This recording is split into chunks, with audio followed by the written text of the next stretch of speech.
कुछ गलतियां हुई होंगी मेरे से भी, कुछ गलतियां तुमसे हुई होंगी। हो सकता है मैंने कोई कॉन्सेप्ट जल्दी जो तुमने सोचा होगा स्लो सा पढ़ाओ, अच्छे से मतलब ज्यादा एग्जांपल्स लेकर आओ। हो सकता है वो मैंने गलती करी हो तो मैंने उसको जल्दी कर लिया हो तुम्हारे रिस्पेक्ट में। हो सकता है तुमने किस चीज को बहुत लाइटली लिया हो और तुमसे कुछ गलतियां हुई हो।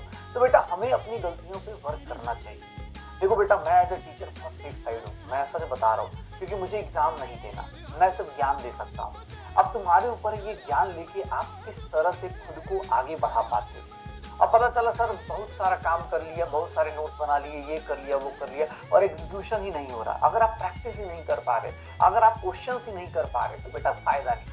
जो टॉपिक जहां हो रहा है उसके ट्राई करोगे। जैसे स्ट्रक्चर ऑफ एटम खत्म हो रहा है तो खटाखट मेरे से भी कुछ गलतियां तुमसे हुई होंगी। हो सकता है मैंने कोई कॉन्सेप्ट जल्दी जो तुमने सोचा होगा स्लो सा पढ़ाओ, अच्छे से मतलब ज्यादा एग्जांपल्स लेकर आओ। हो सकता है वो मैंने गलती करी हो तो मैंने उसको जल्दी कर लिया हो तुम्हारे रिस्पेक्ट में। हो सकता है तुमने किस चीज को बहुत लाइटली लिया हो और तुमसे कुछ गलतियां हुई हो।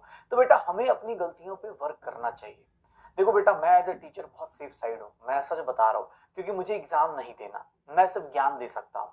अब तुम्हारे ऊपर ये ज्ञान लेके आप किस तरह से खुद को आगे बढ़ा पाते हो। अब पता चला सर बहुत सारा काम कर लिया, बहुत सारे नोट्स बना लिए, ये कर लिया वो कर लिया, और एग्जीक्यूशन ही नहीं हो रहा। अगर आप प्रैक्टिस ही नहीं कर पा रहे, अगर आप क्वेश्चन ही नहीं कर पा रहे, तो बेटा फायदा नहीं। जो टॉपिक जहां हो रहा है उसके ट्राई करोगे। जैसे स्ट्रक्चर ऑफ एटम खत्म हो रहा है तो खटाखट